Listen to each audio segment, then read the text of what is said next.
Hello, welcome to crazy জিওজ। আজকে আমি আলোচনা করব ক্লাস 10 অর্থাৎ দশম শ্রেণী এবারে যারা মাধ্যমিক দেবে তাদের জন্য রায় মার্টিন কোশ্চেন ব্যাংক 2026-এর যে জিওগ্রাফি সাবজেক্ট আছে তার সেকেন্ড সামেটিভ ইভলিউশনের মডেল 2 অর্থাৎ 2 নম্বর যে স্কুল আছে বেগম রোকেয়া স্মৃতি বালিকা বিদ্যালয় তার সমস্ত কোশ্চেনগুলো পুরো ভিডিওটার সঙ্গে থেকো এবং ভিডিওটা দেখতে থেকো। প্রথমেই দেখো যে কোশ্চেনগুলো আছে একের দাগে বিভাগ কয়ে বিকল্পগুলির মধ্য থেকে সঠিক উত্তরটি নির্বাচন করতে বলেছে। 1.1 দেখো শান্তমণ্ডল বলা হয়, অপশন খ হবে রাইট অ্যান্সার স্ট্র্যাটোস্ফিয়ার স্তরকে। 1.2 দেখো বায়ুর আর্দ্রতা মাপক যন্ত্রের নাম কি, অপশন গ হবে রাইট অ্যান্সার হাইগ্রোমিটার। 1.3 দেখো ভূমধ্যসাগরীয় জলবায়ুতে শীতকালে বৃষ্টিপাত হয়, অর্থাৎ অপশন ক হবে রাইট অ্যান্সার। বেরিং স্রোত প্রভাবিত হয়, অপশন খ হবে রাইট অ্যান্সার প্রশান্ত মহাসাগরে দেখা যায়। 1.5 দেখো নদীতে বান ডাক দেখা যায়, অপশন ক হবে রাইট অ্যান্সার। কোন নদীতে বান ডাক দেখা যায়? গঙ্গা নদীতে। 1.6 দেখো ভারতের হেক্টর প্রতি ধান উৎপাদনে প্রথম স্থান অধিকার করে কে? অপশন ঘ হবে রাইট অ্যান্সার পাঞ্জাব। উদীয়মান শিল্প বলা হয় কাকে? এখানকার মধ্যে কোনটাকে হবে? পেট্রো রসায়ন শিল্পকে উদীয়মান শিল্প বলা হয়। 2011 সালের আদমশুমারি অনুসারে ভারতের গড় জনঘনত্ব কত? অপশন ক হবে রাইট অ্যান্সার 382 জন প্রতি বর্গ কিলোমিটারে। এবার বিভাগ ক্ষয়ে যে কোশ্চেনগুলো আছে দেখে নাও। নিম্নলিখিত বাক্যগুলি শুদ্ধ হলে পাশে সু এবং অশুদ্ধ হলে পাশে অ লিখতে বলেছে, যে কোনো দুটি করতে বলেছে। 2.1.1 দেখো উল্কাপিণ্ড স্ট্র্যাটোস্ফিয়ার স্তরে পুড়ে ছাই হয়ে যায়, এটা অশুদ্ধ, কারণ এটি মেসোস্ফিয়ার স্তরে পুড়ে ছাই হয়ে যায়। এবার নেক্সট যেটা আছে দেখো উষ্ণ সমুদ্র স্রোত ও শীতল সমুদ্র স্রোতের মিলন স্থলে হিমপ্রাচীর সৃষ্টি হয়েছে, এটা হচ্ছে শুদ্ধ হবে। নেক্সট দেখো তিনে যেটা আছে দুর্গাপুরকে ভারতের ম্যানচেস্টার বলা হয়, এটা অশুদ্ধ, কারণ আহমেদাবাদকে হচ্ছে ভারতের ম্যানচেস্টার বলা হয়। এবার 2.2 যেটা আছে দেখে নাও। উপযুক্ত শব্দ বসিয়ে শূন্যস্থান পূরণ করতে বলেছে, যে কোনো দুটি। পৃথিবীর অ্যালবেডোর পরিমাণ ড্যাশ, পৃথিবীর অ্যালবেডোর পরিমাণ কত? 34% বা 34%। 2.2 যেটা আছে দেখো একটি মুখ্য জোয়ার এবং একটি গৌণ জোয়ারের মধ্যে সময়ের ব্যবধান কত? সময়ের ব্যবধান ড্যাশ, একটি মুখ্য জোয়ার একটি গৌণ জোয়ারের মধ্যে সময়ের ব্যবধান 12 ঘন্টা 26 মিনিট। 2.2.3 দেখো ভারতের ড্যাশ শিল্পকে শিকড় আলগা শিল্প বলা হয়, ভারতের কার্পাস বয়ন বা তুলা শিল্পকে শিকড় আলগা শিল্প বলা হয়। এবার 2.3 যে কোশ্চেনগুলো আছে দেখে নাও। একটি বা দুটি শব্দে উত্তর দিতে বলেছে। কোন জলবায়ু অঞ্চলে উষ্ণতার প্রভাব সবচেয়ে কম হয়? তুন্দ্রা জলবায়ু বা মেরু জলবায়ু অঞ্চলে উষ্ণতার প্রভাব সবচেয়ে কম হয়, কারণ এখানে শীতলতার ভাবটা বেশি। নেক্সট এটা দেখো 2.3.2 কোন শক্তির প্রভাবে পৃথিবীতে গৌণ জোয়ার সৃষ্টি হয়? পৃথিবীতে গৌণ বা কেন্দ্রাতিক শক্তির প্রভাবে পৃথিবীতে গৌণ জোয়ার সৃষ্টি হয়, সেন্ট্রিফিউগাল ফোর্স। 2.3.3 দেখো ভারতের গম গবেষণাগার কোথায় অবস্থিত? দিল্লির পুসাতে ভারতের গম গবেষণাগার অবস্থিত। 2.4 এবার যেটা আছে দেখে নাও। বাম দিকের সঙ্গে ডান দিক মেলাতে বলেছে। দেখো বাম দিকে আছে দেখো চিনুক আছে, চিনুক ডান দিকের কোনটার সঙ্গে মিলছে? 2 নম্বরেরটা রকি পর্বত। চিনুক কোথায় দেখা যায়? রকি পার্বত্য অঞ্চলে। এবার 2 নম্বরে যেটা আছে দেখো ফন আছে বাম দিকে, দেখো ফন, ফন কোথায় দেখা যায়? আল্পস পার্বত্য অঞ্চলে। 1 নম্বরেরটার সঙ্গে মিলছে। এবার বিভাগ গয়ে যে কোশ্চেনগুলো আছে দেখে নাও। নিচের প্রশ্নগুলির সংক্ষিপ্ত উত্তর দিতে বলেছে, যে কোনো দুটি। 3.1 দেখো প্রাকৃতিক সৌরপর্দা কি?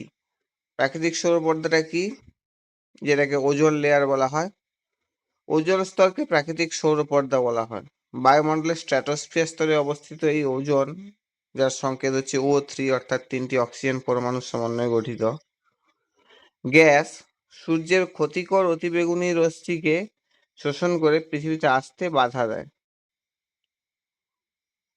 যা অনেকটা পর্দার মতো কাজ করে আমাদেরকে রক্ষা করে, তাই একে প্রাকৃতিক সৌরপর্দা বা ন্যাচারাল সানস্ক্রিন বলা হয়। ঠিক আছে। পাশে একটা ছবি দেওয়া আছে, দেখো স্ট্র্যাটোস্ফিয়ার স্তরে ওজোন লেয়ার দেখা যায়, বা আগেও পড়েছো যে যখন বায়ুমণ্ডলের যে লেয়ারগুলো পড়েছিলে তখনই পড়েছো। এবার 3.2 যেটা আছে দেখো, ফেরেলের সূত্র কি? ফেরেলের সূত্র অনেকবার পড়েছো। ফেরেলের সূত্রটা কি আমরা জানি, পৃথিবীর আবর্তন গতির ফলে উদ্ভূত কোরিওলিস বলের প্রভাব বায়ু উচ্চচাপ থেকে নিম্নচাপের দিকে সোজা পথে প্রভাবিত না হয়ে কি হয়, উত্তর গোলার্ধে ডান দিকে বেঁকে যায় আর দক্ষিণ গোলার্ধে বাম দিকে বেঁকে প্রভাবিত হয়। এটিই ফেরেলের সূত্র। পাশে একটা ফ্লো চার্টের মাধ্যমে বোঝানো আছে, দেখো।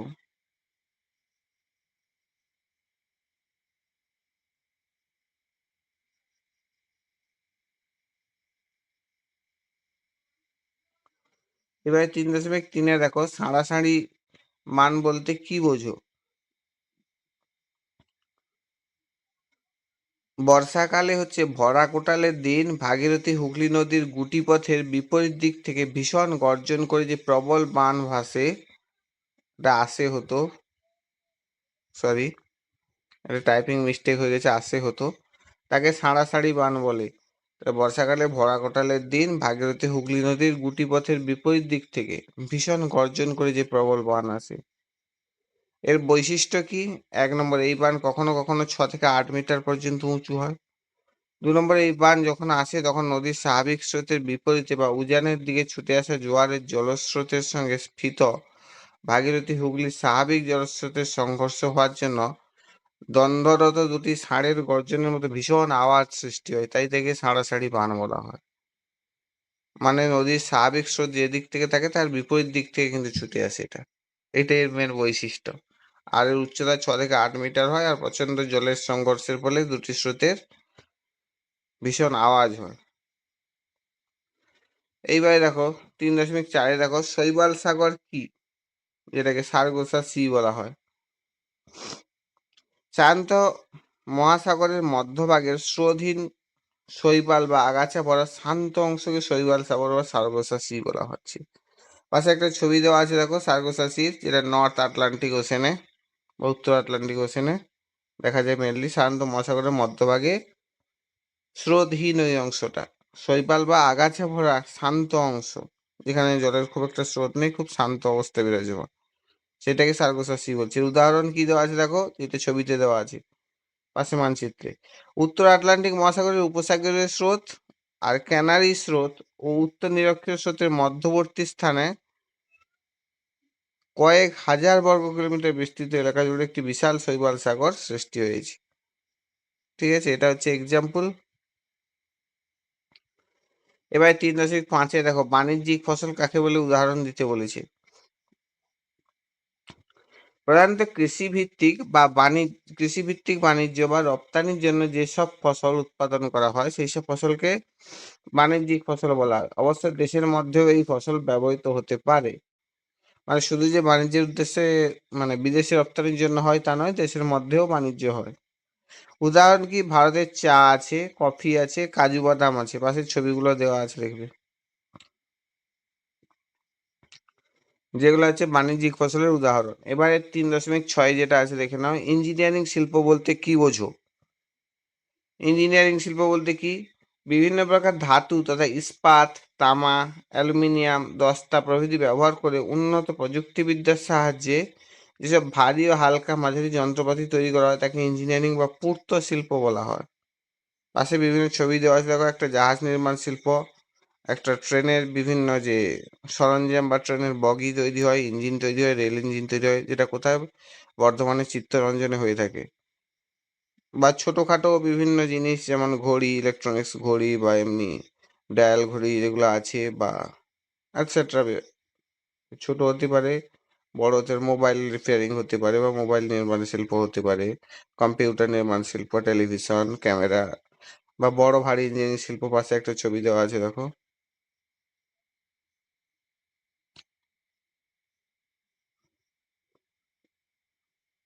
সেগুলোকে হচ্ছে পূর্ত শিল্প বলা হয়। এবার ইঞ্জিনিয়ারিং শিল্পের শ্রেণীবিভাগ কি কি দেওয়া আছে দেখো, ভারী ইঞ্জিনিয়ারিং শিল্প, হালকা ইঞ্জিনিয়ারিং শিল্প, বৈদ্যুতিক ইঞ্জিনিয়ারিং শিল্প। এটা বই থেকে দিয়েছি। ভারী ইঞ্জিনিয়ারিং এর মধ্যে কোনটা পড়ছে, জাহাজ নির্মাণ শিল্প বা ট্রেনের বগি যেটা নির্মাণ হচ্ছে। হালকা ইঞ্জিনিয়ারিং শিল্পের মধ্যে পড়ছে রেডিও, ঘড়ি, ক্যামেরা এটসেট্রা, যেটা বললাম। বৈদ্যুতিক ইঞ্জিনিয়ারিং শিল্পের মধ্যে যেটা পড়ছে রেফ্রিজারেটর, ফ্যান এটসেট্রা।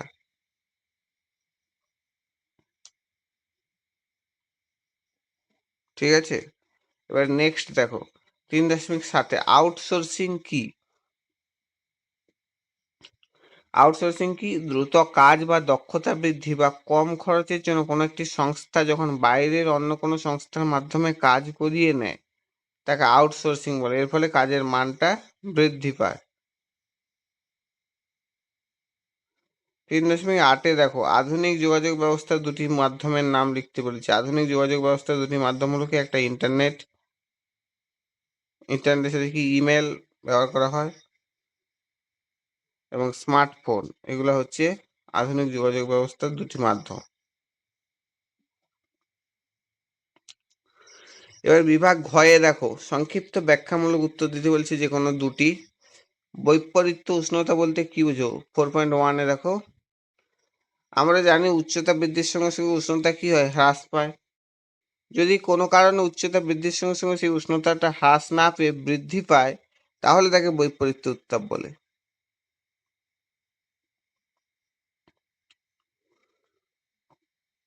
আমরা তাহলে কি জানি যে উচ্চতা বৃদ্ধির সঙ্গে সঙ্গে উষ্ণতা হ্রাস পাবে, যত উপরের দিকে উঠবো কি হচ্ছে তাপমাত্রা তত কমতে থাকবে। যদি সেটা না হয় তার উল্টোটা হয়, অর্থাৎ উচ্চতা বৃদ্ধির সঙ্গে সঙ্গে উষ্ণতা হ্রাস না পেয়ে বৃদ্ধি পায়, তাকে বৈপরীত্য তাপ বলা হয় বা বৈপরীত্য উষ্ণতা বলা হয়। রাত্রিবেলায় পর্বতের উপরের অংশে শীতল ও ভারী বায়ু পর্বতের ঢাল বেয়ে নিচে নেমে আসে, এই বায়ুকে ক্যাটাবেটিক বায়ু বলা হয়। তখন পর্বতের পাদদেশের গরম বায়ু উপরে উঠে যায়, অর্থাৎ উল্টো পরিস্থিতি সৃষ্টি হয়, অর্থাৎ নিচে ঠান্ডা হয় কিন্তু উপরে গরম হয়। এটা হচ্ছে এর এক্সাম্পল হিসেবে দিতে পারো।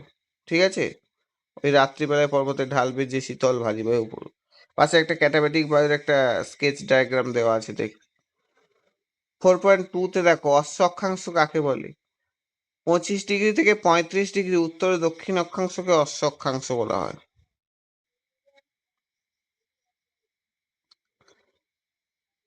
কারণ কি? ষোড়শ শতকে কর্কটীয় ও মকরীয় শান্ত বলয় দিয়ে পালতোলা জাহাজগুলো চলাচলের সময় গতিহীন হয়ে পড়ত।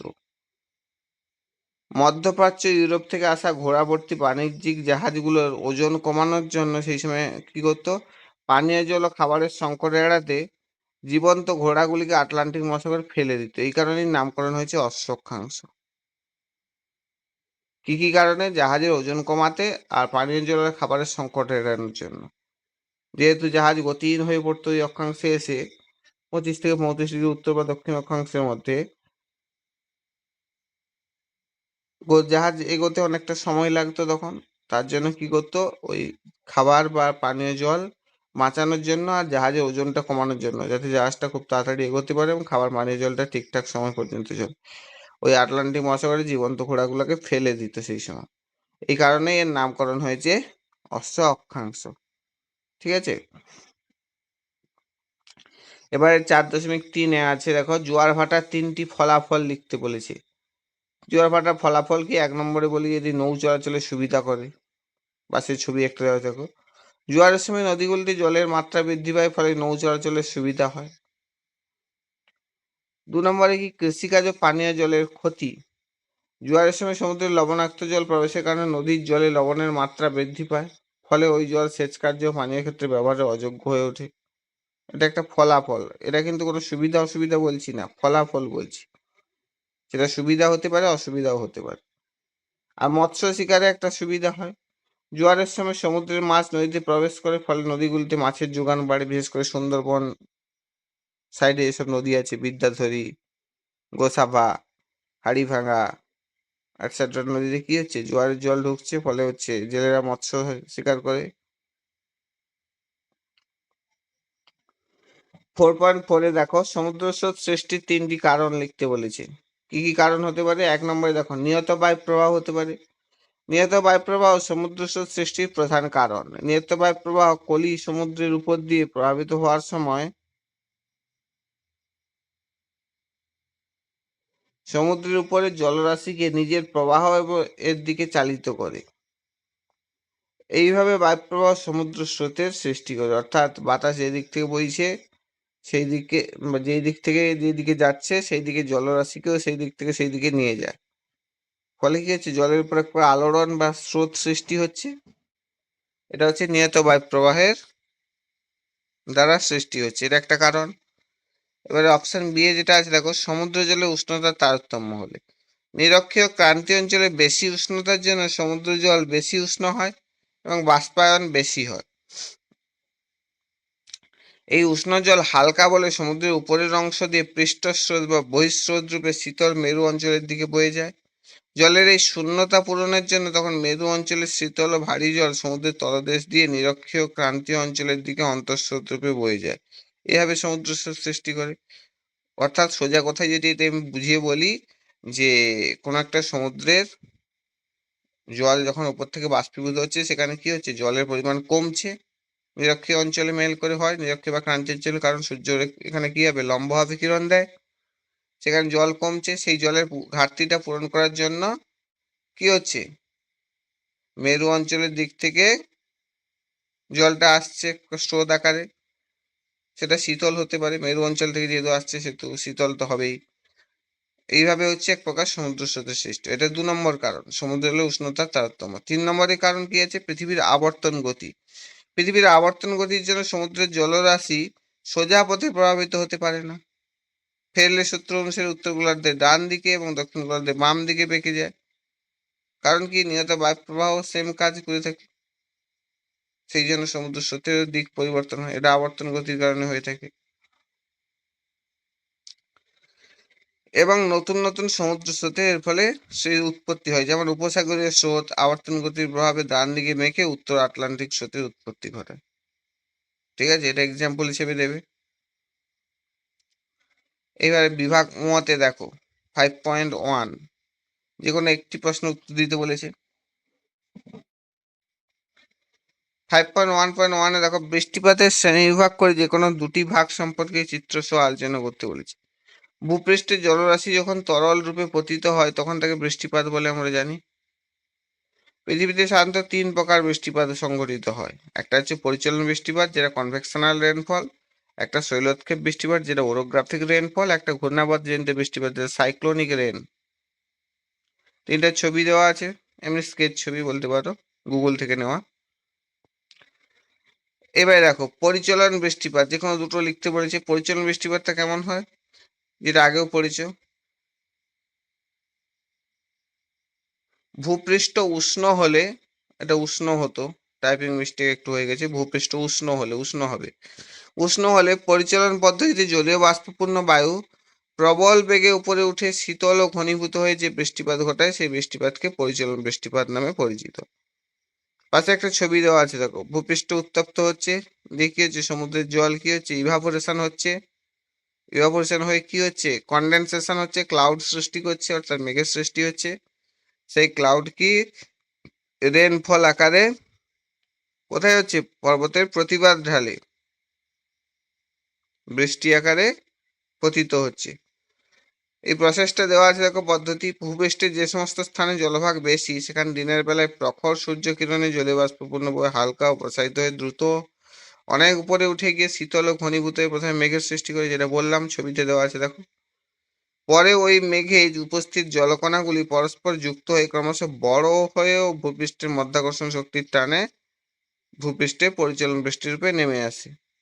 ঠিক আছে, উদাহরণ কি, নিরক্ষীয় অঞ্চলে সারা বছর ধরে বিকেলের দিকেই বৃষ্টি হয়।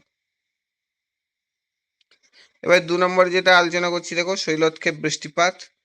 ধারণাটা কি দেখে নাও, জলীয় বাষ্পপূর্ণ বায়ু পর্বতের গায়ে প্রতিহত হয়ে পর্বতের গা বেয়ে উপরে উঠে গিয়ে ক্রমশ শীতল ও ঘনীভূত হয়ে পর্বতের প্রতিপাদ ঢালে যে বৃষ্টিপাত ঘটায়, সেই বৃষ্টিপাতকে শৈলক্ষেপ বৃষ্টিপাত বলা হয়।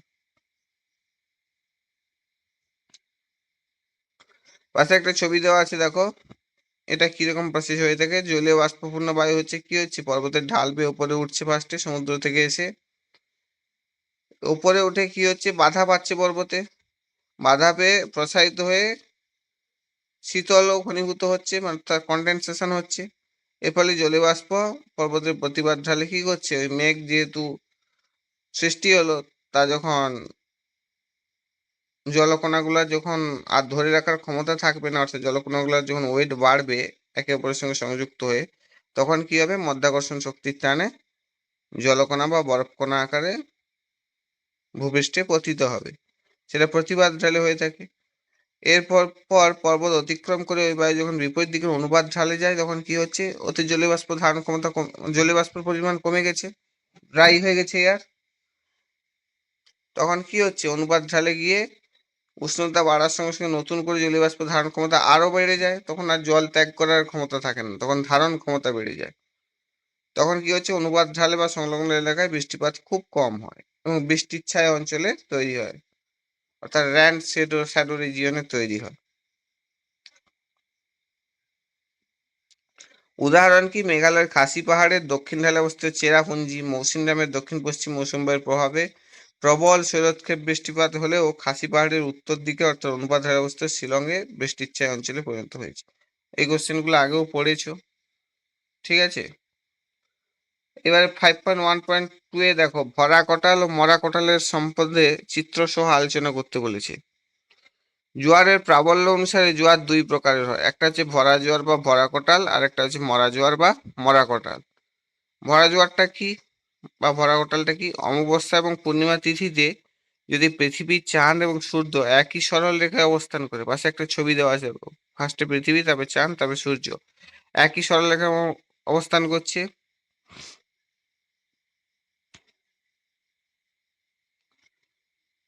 তখন তাকে ভরা কোটাল বা ভরা জোয়ার বলছে। মানে অবস্থান করলে যে প্রবল জোয়ারের সৃষ্টি হচ্ছে। উল্লেখ্য কি, কোটাল শব্দটি তামিল ভাষার শব্দ থেকে উৎপত্তি লাভ করেছে। তামিল ভাষায় কোটাল শব্দের অর্থ হলো সমুদ্র, অর্থাৎ ভরা সমুদ্র, বা জোয়ারটা যে আসছে ভরা জোয়ার। এখানে পাশে একটা ছবি দেওয়া আছে, দেখো। অমাবস্যায় ভরা কোটাল আর পূর্ণিমায় ভরা কোটালের মধ্যে কি পার্থক্য আছে দেখো। অমাবস্যায় ভরা কোটালে কি হচ্ছে? ফার্স্টে পৃথিবী থাকছে, তারপরে চাঁদ থাকছে, তারপরে সূর্য থাকছে। কিন্তু পূর্ণিমার ভরা কোটালে ফার্স্টে চাঁদ থাকছে, মাঝখানে পৃথিবী থাকছে, তারপরে সূর্য থাকছে। ছবিতে দেওয়া আছে, দেখবে। এবারে ভরা কোটাল সৃষ্টি হওয়ার কারণ কি? পৃথিবীর একমাত্র উপগ্রহ চাঁদ পৃথিবীকে একবার পরিক্রম করতে যে সময় নেয় তাকে এক চান্দ্রমাস বলা হয়। এই চান্দ্রমাসের প্রতিটি দিনকে এক একটি তিথি বলা হয়। যেমন আমাদের আছে বিভিন্ন তিথি আছে, পয়লা, দ্বিতীয়া, একাদশী, পয়লা, দ্বিতীয়া, তৃতীয়া, চতুর্থী, পঞ্চমী, ষষ্ঠী, সপ্তমী, অষ্টমী, নবমী, একাদশী, দশমী, একাদশী, দ্বাদশী, ত্রয়োদশী, তারপরে পূর্ণিমা বা অমাবস্যা, যাও কিছু আছে। প্রত্যেক 15 দিন অন্তরে আমরা এক পক্ষ বা 1 ফোর্টনাইট হিসেবে জানি। এরকম দুটি তিথি হলো পূর্ণিমা এবং অমাবস্যা।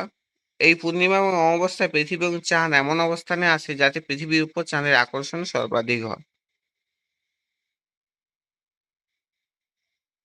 এটাই কারণ। আবার কখনো কখনো সূর্য এবং পৃথিবীর চাঁদ একই সরলরেখায় আসার ফলে সূর্য এবং চাঁদ একই সঙ্গে পৃথিবীর জলরাশিকে আকর্ষণ করে। সূর্য এবং চাঁদের একই দিক থেকে মিলিত আকর্ষণের ফলে জোয়ারের জল সর্বাধিক ফুলে ফেঁপে ওঠে। আর একটা মরা জোয়ার বা মরা কোটাল কি? সেটা কখন হয়? শুক্ল বা কৃষ্ণপক্ষের অষ্টমী তিথিতে সূর্য এবং চাঁদ পরস্পরের সমকোণে অবস্থান করে। দেখো, সূর্য এবং চাঁদ পরস্পরের সমকোণে আছে, কারণ সূর্য আছে, তারপরে পৃথিবী আছে একই সরল রেখায়, তারপরে 90 ডিগ্রিতে চাঁদ অবস্থান করছে, ঠিক আছে? মানে সূর্য আর চাঁদ পরস্পর 90 ডিগ্রি কোণে বা সমকোণে অবস্থান করে। এর ফলে চাঁদ ও সূর্য পরস্পরের বিপরীত দিক থেকে পৃথিবীকে আকর্ষণ করে। একই সরলরেখায় থাকলে একই দিক থেকে আকর্ষণ করছে, বিপরীত সরলরেখায় থাকলে কি বিপরীত দিক থেকে আকর্ষণ করছে। এর ফলে কি হচ্ছে? কম প্রাবল্যে যে জোয়ার সৃষ্টি হয় তাকে মরা কোটাল বলছে। মরা কোটাল সৃষ্টি হওয়ার কারণ কি? কৃষ্ণপক্ষে শুরু হয় পূর্ণিমা তিথির পর থেকে এবং শুক্লপক্ষ শুরু হয় অমাবস্যা তিথির পর থেকে। উভয় পক্ষের অষ্টমী তিথিতে চাঁদ এবং সূর্য পরস্পরের সঙ্গে সমকোণে পৃথিবীকে নিজেদের দিকে আকর্ষণ করে, যার ফলে চাঁদের আকর্ষণের সৃষ্ট মুখ্য জোয়ার এবং পৃথিবীর কেন্দ্রাতিক বলের প্রভাবে সৃষ্ট গৌণ জোয়ারের প্রাবল্য কমে যায়। ফলে কি হচ্ছে? জোয়ারের জলতল সবচেয়ে কম ফুলে ওঠে বা একইভাবে ভাটার প্রাবল্য হ্রাস পায়। একে মরা কোটাল বা মরা জোয়ার বলা হয়, ঠিক আছে? এবারে দেখো, নেক্সট দেখো, যে কোনো একটি প্রশ্নের উত্তর দিতে বলেছে। 5.2-তে দেখো বিভাগ মোট। ভারতের চা চাষের অনুকূল ভৌগোলিক পরিবেশ সম্পর্কে আলোচনা করতে বলেছে। কি কি পরিবেশ আছে চা চাষে ভারতে? ভারতের চা চাষের জন্য প্রয়োজনীয় অনুকূল ভৌগোলিক পরিবেশগুলি নিচে আলোচনা করা হলো। একটা হচ্ছে প্রাকৃতিক পরিবেশ, আর একটা হচ্ছে অর্থনৈতিক পরিবেশ। এবার প্রাকৃতিক পরিবেশগুলো কি কি? একটা জলবায়ু। চা একটি ক্রান্তীয় উপক্রান্তীয় অঞ্চলের উদ্ভিদ। উষ্ণ ও আর্দ্র জলবায়ু চা চাষের জন্য সবচেয়ে উপযোগী। এর উষ্ণতা কি? চা চাষের জন্য বার্ষিক গড় উষ্ণতা 20 ডিগ্রি সেন্টিগ্রেড থেকে 30 ডিগ্রি সেন্টিগ্রেড হওয়া প্রয়োজন। তবে 10 ডিগ্রির নিচে বা 35 ডিগ্রি সেন্টিগ্রেডের উপরে উষ্ণতা চায়ের ফলনের জন্য ক্ষতিকর। কিন্তু অতিরিক্ত ঠান্ডা হলে চা চাষে ক্ষতি হয়। যদিও এটা পাহাড়ি অঞ্চলের ফসল, তবে অতিরিক্ত ঠান্ডাতে চায়ের পক্ষে ক্ষতিকর। এবার হচ্ছে বৃষ্টিপাত কি? প্রচুর পরিমাণে বৃষ্টিপাত চা চাষের জন্য অপরিহার্য। সাধারণত বার্ষিক 150 থেকে 250 সেমি বৃষ্টিপাতের প্রয়োজন হয়। তবে সেই জল যেন জমে না থাকে। পাহাড়ি অঞ্চলে এই জন্য হয়ে থাকে, কারণ পাহাড়ে ঢালবে, সেই জলটা গড়িয়ে যায়। বৃষ্টিপাত প্রয়োজন, কিন্তু জল যেন না জমে থাকে। সারা বছর ধরে সমানভাবে বৃষ্টিপাত হলে চায়ের কোমল পাতা দ্রুত জন্মায়। এবারে দেখো মৃত্তিকা কেমন প্রয়োজন দেখো। লৌহ ও ম্যাঙ্গানিজ মিশ্রিত উর্বর দোআঁশ মাটি চা চাষের আদর্শ।